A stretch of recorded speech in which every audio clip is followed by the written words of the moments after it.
Ya, bismillahirrahmanirrahim. Assalamualaikum warahmatullahi wabarakatuh. Alhamdulillah, salatu wassalamu ala rasulillah. Semoga teman-teman sehat selalu dan terus-menerus sehat, gitu ya. Oke, jadi teman-teman, di sini mungkin kadang-kadang kita bertanya ya, kenapa sih furniture kita ini kadang-kadang kambuh? Mungkin bagi teman-teman yang sudah lama nggak kambuh, sudah sebulan terlalu cepat ya, 2 bulan, 3 bulan, bahkan 5 bulan, bahkan tahunan nggak kambuh, tapi kok bisa kambuh lagi secara tiba-tiba, gitu ya. Oke, sebenarnya kalau kita mau melihat ya bahwasanya banyak sekali faktor yang menyebabkan furniture kita kambuh.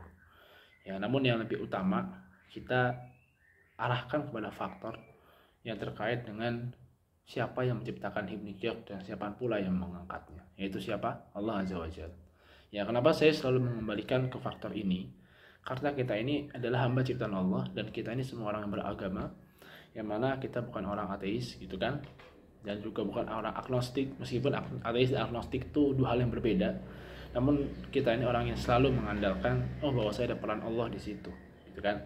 Karena dari mulai kita hijrah kita berdoa pada Allah, lalu kita bisa tidur lagi, itu adalah karena Allah. Jadi semua karena Allah, termasuk juga kita kambuh lagi ya. Kenapa begitu? Coba kita lihat surat Asy-Syu'ara ayat 30 gitu ya. Itu kalau nggak salah adalah segala musibah yang menimpa kita itu adalah karena ulah tangan kita sendiri. Maksudnya adalah apa?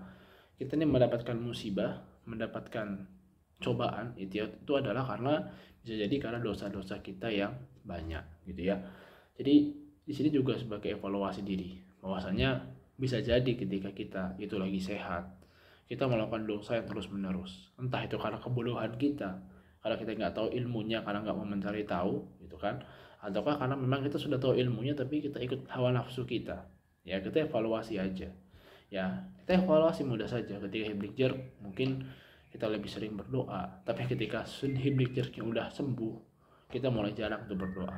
Yang tadi rajin sholat sunnah ya, karena hiblikjer sembuh, kita jadi sangat jarang sholat sunnah. Yang tadi habis sholat wajib kita berzikir, jadi jarang berzikir. Yang tadi sholat khusyuk jadi nggak khusyuk ya. Atau tadi dengar ya murotal, dengar ayat ruqyah supaya sembuh hipnotisnya, malah kembali lagi dengerin musik, dengerin gosip, dengerin hal-hal yang nggak penting.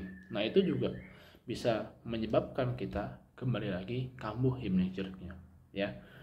Namun itu lebih baik daripada kita dibiarkan oleh Allah terjerumus dalam dosa, nanti ujung-ujungnya malah dibalas di akhirat, yang mana ketika sudah masuk akhirat ya, dimulai dari alam barzah itu, dalam alam kubur, kita nggak bisa memperbaiki amal kita ya. Kalau di dunia kita hipnikir, kita ingat mungkin ini karena dosa-dosa kita, lalu kita beristighfar, kita taubat gitu kan, kemudian mudah-mudahan Allah mengampuni kita ya. Oke, kemudian yang kedua, selain dari faktor spiritualitas tadi, berarti adalah ada pola hidup yang kembali salah kita jalanin. Apa? Biasanya ini terkait dengan pola makan, pola tidur gitu ya, exercise, olahraga kita, kemudian pola pikir kita. Nah, ini kemungkinan kita ini kembali lagi ke pola hidup yang salah, yang khususnya dari pola tidur. Nah, kalau dulu kita hipnikjer untuk sembuh aja kita tidurnya disiplin, jadi tidur jam, mungkin habis isya ya jam 8, jam 9 malam sudah naik kasur, udah mulai tidur, kita bangun subuh jam 4 gitu kan, lalu kita sholat tahajud sambil menunggu subuh, atau jam 9 sampai jam 3 lalu kita sholat tahajud gitu kan. Nah, sekarang enggak, kita tidurnya mulai jam 1 pagi lagi gitu ya, atau jam 2 pagi, meskipun bangunnya siang gitu kan, tapi kan itu tidak mengikuti ritme yang bagus gitu kan. Karena harusnya kita tuh tidur itu bagusnya ya karena jam-jam sebelum jam 12 gitu kan, menurut riset untuk Indonesia ya.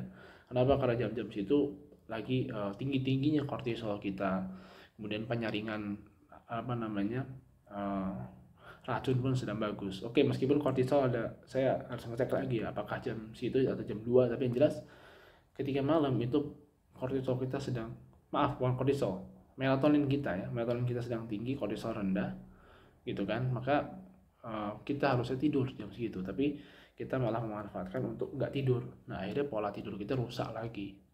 Kemudian yang kedua, dari pola makan, ini mulainya nggak bener lagi.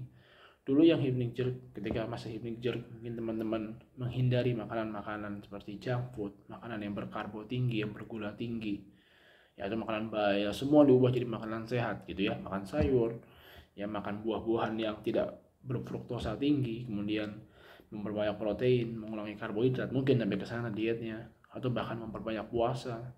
Ketika hipnic jerknya sudah mulai hilang, sudah jarang kambuh, sudah sembuh, kembali lagi seperti itu, ya. Nah tadi ya mungkin jarang minum manis, kembali lagi minum manis, ya minuman bersoda manis itu rusak lagi pasti nanti, ya. Kemudian pola pikir, gitu kan, yang tadi pola pikir ya sebelum hipnic jerk, setelah ketika hipnic jerk, penyembuhan hipnic jerk gitu teman-teman, banyak berpikir positif, tidak overthinking gitu kan, mencoba untuk tidak stres. Tapi ketika hipnic jerknya sudah hilang, kita kembali lagi ke situ, kita mikirin yang enggak gitu kan, ya. Kita masuk ke dalam pola kehidupan yang mana bisa menyebabkan pola pikir kita rusak, ya pasti akan rusak lagi, ya. Oke, jadi itu saja sebenarnya. Berarti kan ada perbuatan dosa yang kita lakukan terus menerus gitu kan, kemudian ada pola-pola yang salah, itu biasanya akan kambuh lagi. Tetapi begini, kambuhnya hipnic jerk, ya apalagi setelah lama nggak kambuh, tapi kambuh itu biasanya cuma temporal dan sementara. Berbeda ketika dengan awal-awal kita terkena hipnic jerk, ya, ketika awal-awal atau ketika kita belum mengubah gaya hidup kita, ya. Oke, jadi apakah hipnic jerk itu sebenarnya nggak bisa sembuh total gitu ya. Jadi gini, sebenarnya penyakit ya, kalau kita boleh melihat, itu kan salah satu bagian daripada siklus hidup. Kita hidup itu pasti kita akan ketemu dengan namanya penyakit, dan itu adalah ujian dari Allah gitu kan, untuk mengampuni dosa-dosa manusia. Ya mungkin ada teman-teman yang mungkin dia nggak kena hipnic jerk, ya, tapi bisa jadi kadang kambuh pileknya, batuknya, flu-nya gitu kan, atau penyakit-penyakit lainnya. Hanya saja kalau hipnic jerk ini kenapa dia rasanya berbeda, itu setelah saya teliti, karena bukan hipnic jerknya tapi anxiety-nya yang buat kita ini merasa nggak enak hidup gitu kan. Jadi hipnic jerknya sih ada, tapi anxiety-nya ini yang menyebabkan kita lama sembuhnya. Jadi intinya adalah ketika memang kita hipnic jerk, kita serahkanlah kepada yang menciptakan saraf kita. Jangan kita serahkan kepada hal-hal yang membuat kita semakin nggak sembuh hipnic jerknya. Contohnya apa? Kita browsing di Google karena kita posisinya itu sedang panik, sedang anxiety. Orang kalau hipnic jerk itu akan bawa kepada anxiety, dan biasanya orang hipnic jerk kurang tidur itu pasti pikirannya nggak bagus. Ya caranya gimana? Ya bawa lagi kepada menciptakan tidur kita, menciptakan saraf kita, yang menyembuhkan hipnic jerk kita. Bukan berarti kita nggak berusaha, iya berusaha, tapi itu usaha yang salah menurut saya. Ya kita browsing di Google, kemudian gabung grup-grup toksik yang mana itu malah membuat hipnic jerk kita parah, itu yang menyebabkan hipnic jerk itu kambuhnya jadi lama. Ya, kalau saya pribadi saya out dari grup-grup seperti itu. Kecuali grup yang membangun, yang saling mendoakan dan sebagainya, oke saya masuk. Tapi kalau yang seperti itu yang menyatakan nggak akan sembuh, kamu nggak akan bisa hidup, ya pasti kita akan berburuk sangka sama yang menciptakan kita. Itu siapa? Allah Azza wa Jalla. Ya, artinya kalau kita hipnic jerk, ya anggaplah kita lagi kena batuk pilek gitu kan, insya Allah dalam waktu cepat akan hilang gitu ya, mudah-mudahan ya kan toh ya. Kemudian yang kedua, mau nggak mau kita memang harus menjalani hidup sehat. Sebenarnya hidup sehat itu ya adalah baik orang hipnic jerk maupun yang kena hipnic jerk harus dijalanin gitu kan ya. Dan kita ambil positifnya aja, nggak usah mikir saya nggak bisa makan enak, saya nggak bisa minum manis-manis lagi. Saya pertanyaannya begini, minum manis itu baik untuk orang sehat maupun nggak sehat, apa sehatnya sih gitu kan. Nah sebenarnya ketika minum manis itu yang buat candu itu bukan karena manis ya, tapi karena gulanya.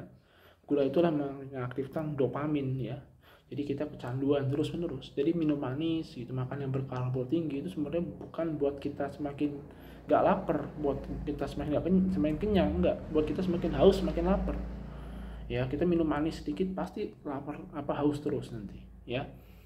Jadi ketika kita menghindari itu semua ya berarti insya Allah akan sehat, dan itu pun bisa ngambil positifnya kan. Jadi badan bisa lebih ideal gitu kan, kemudian bisa lebih ringan ya, dan terhindar dari penyakit lebih bahaya kayak diabetes, stroke gitu ya, atau tekanan darah tinggi ya. Ambil positifnya ya, nggak masalah kita nggak bisa minum manis lagi kan, nanti di surga juga minum manis ya kan ya. Jadi seperti itu ya. Jadi ya saran saya ya udah gitu ya, jangan berpikir apakah penyakit ini nggak bisa sembuhnya, ada terus di saya ya.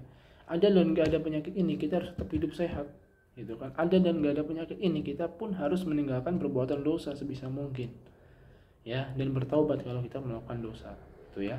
Oke ya, barakallahu fikum, itu saja yang bisa saya sampaikan. Semoga bermanfaat. Wassalamualaikum warahmatullahi wabarakatuh.